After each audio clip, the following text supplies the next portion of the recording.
गणनाथ सरस्वती रविशुक्र बृहस्पति पंचैतानि स्मरेन् नित्यं वेदवाणी प्रवर्तते। नमस्कार मित्रों, मैं पंडित विश्वास तिवारी आप लोगों का अपने YouTube चैनल पर बहुत बहुत स्वागत करता हूं। आज हम लोग बात करेंगे दशहरे के पर्व के विषय में। दशहरे को रावण दहन के रूप में ज़्यादा आजकल लोग बात जानते हैं और विजयादशमी इसका एक नाम है। तिथि दशमी है, इस कारण इसको दशमी कहते हैं और विजय मुहूर्त इस दिन होता है, इस कारण इसको विजयादशमी कहते हैं। इसी दिन क्षत्रियों के लिए विशेष शस्त्र पूजन का भी दिन होता है। क्षत्रिय लोग उसको मनाते हैं और जो नहीं मनाते हैं उनको मनाना चाहिए। आज हम दशहरे के विषय में बात करेंगे। दशहरा क्यों मनाया जाता है और दशहरे से संबंधित और कुछ जानकारियाँ, वो सब मैं आज आपको दूंगा। सबसे पहली बात, दशहरा मनाने के मुख्य दो कारण हैं। एक तो दुर्गा पूजन का आखिरी दिन होता है, ये माता जी के विसर्जन का दिन होता है और देवी ने महिषासुर पे जो विजय प्राप्त की थी, महिषासुर का वध किया था।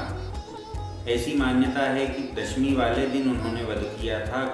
कुछ लोगों की, कुछ शास्त्रों की ऐसी भी मान्यता है कि अष्टमी और नवमी की संधि काल में देवी ने महिषासुर का वध किया था और उसी के उत्सव के रूप में विजयादशमी का पर्व मनाया जाता है। फिर दूसरी जो अभी के समय में ज़्यादा प्रचलन में कथा है, वो राम जी से जुड़ी हुई है।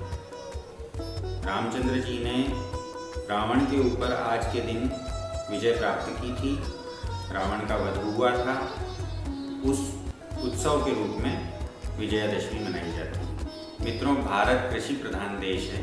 हमारे सारे कार्यकलाप जो हैं वो कृषि से संबंध रखते हैं। हमारे व्रत पर्व भी जो हैं वो भी सारे कृषि से ही संबंध रखते हैं, किसानी से, खेती से संबंध रखते हैं। जब हमारे यहाँ खेतों से अनाज आता है, फसल हमारी आती है, शस्य आता है, उस समय पे जो उल्लास रहता है, उत्साह रहता है, उसी की अभिव्यक्ति हम लोग त्योहारों के रूप में, उत्सवों के रूप में करते हैं। और दूसरी बात, हमारे जितने भी व्रत पर्व त्योहार हैं वो सब प्रकृति के साथ सामंजस्य बना करके चलते हैं। सनातन धर्म की ये बहुत बड़ी विशेषता है।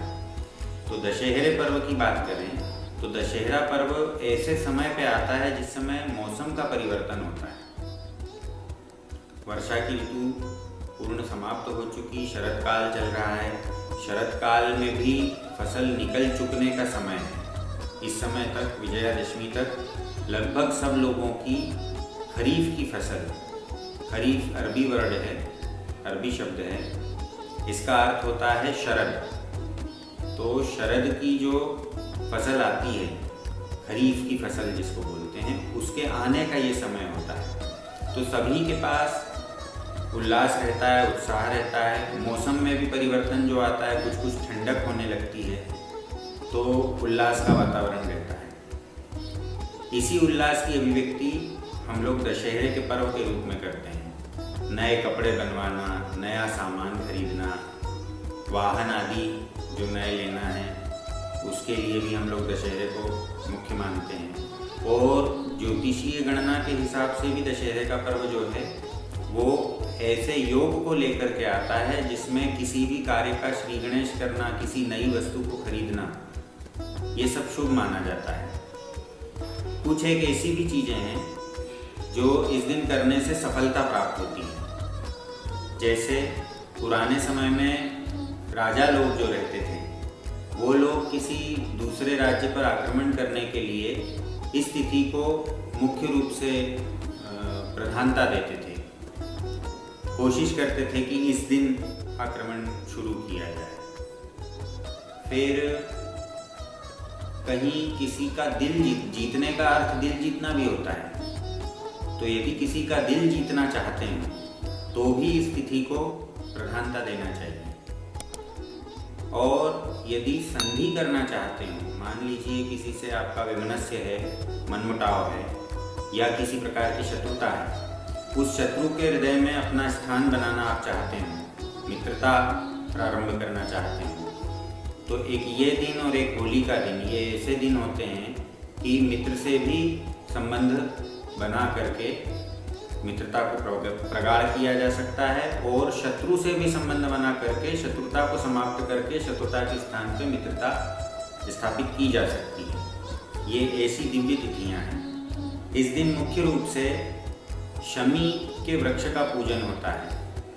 बहुत शुभ माना जाता है। उसकी पत्तियां पूजन के बाद में तोड़ करके घर लाई जाती हैं और अपने वरिष्ठ लोगों को वो दे करके और उनका आशीर्वाद लिया जाता है। इससे यश की प्राप्ति होती है। विजयादशमी को 3.5 मुहूर्त में से एक मुहूर्त माना जाता है। विजय मुहूर्त कहा जाता है इसको। तो इसका मुख्य समय जो होता है, विजय का मुहूर्त जो होता है, वो होता है इस दिन सायंकाल में, गोधूली बेला जिसको बोलते हैं, सूर्यास्त की बेला जिसको बोलते हैं, शाम की संध्या जिसको बोलते हैं। वो समय जो है वो विशेष प्रभावशाली इस दिन का होता है। उस समय में शमी वृक्ष का पूजन, शस्त्रों का पूजन आदि जो भी काम है वो जरूर करना चाहिए। कोई नया काम करना हो तो उस समय का सदुपयोग करना चाहिए और भगवान का स्मरण भजन जरूर उस समय पे करना चाहिए। जीवन के सभी क्षेत्रों में विजय उससे प्राप्त होती है। आप लोग ये काम जरूर करिए। ये तो थी सामान्य बातें। दशहरा क्यों मनाया जाता है और क्या क्या इससे संबंधित बातें हैं उसको लेकर के। लेकिन एक शास्त्रों में बहुत विशेष बात बताई गई है दशमी तिथि को लेकर के। दशमी, विजयादशमी, इसी को दशहरा बोलते हैं।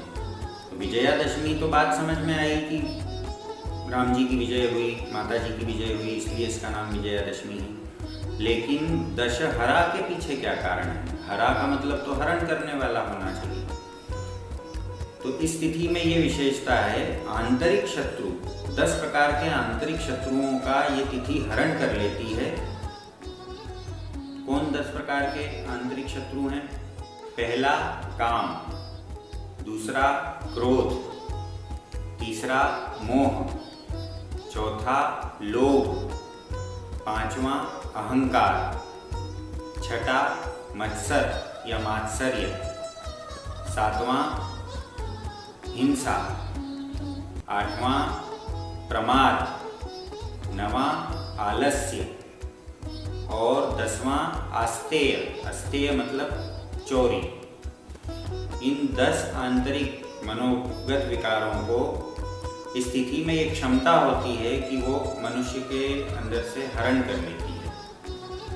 और जिन लोगों में ये 10 प्रकार के विकार नहीं होते हैं वो देवतुल्य हो जाते हैं। उनके मोक्ष का मार्ग प्रशस्त हो जाता है और जीवन का उद्देश्य उनका पूर्ण हो जाता है। तो इसलिए इस तिथि का बहुत ज़्यादा महत्व है। चारों वर्णों के लिए जो 4 तिथियां, 4 पर्व हमारे यहाँ बनाए गए हैं, उनमें से ये क्षत्रियों के लिए विशेष प्रभावशाली और उनके नाम से जुड़ी हुई तिथि है। लेकिन क्षत्रियों के अलावा भी प्रत्येक व्यक्ति को ये तिथि बहुत बहुत मंगल और कल्याण देने वाली है। आप सब लोगों को दशहरा की, विजयादशमी की बहुत बहुत मेरी तरफ से शुभकामनाएं। आज के वीडियो में इतना ही। आगे फिर हम उपस्थित होंगे। यदि आप लोगों को वीडियो अच्छा लगा हो तो आप लाइक करिए। सब्सक्राइब नहीं किया है तो सब्सक्राइब कर लीजिए। बेल आइकन जरूर दबा लीजिए और शेयर भी करना ना भूलें। नमस्कार। सर्वे भवन्तु सुखिनः। हर हर महादेव।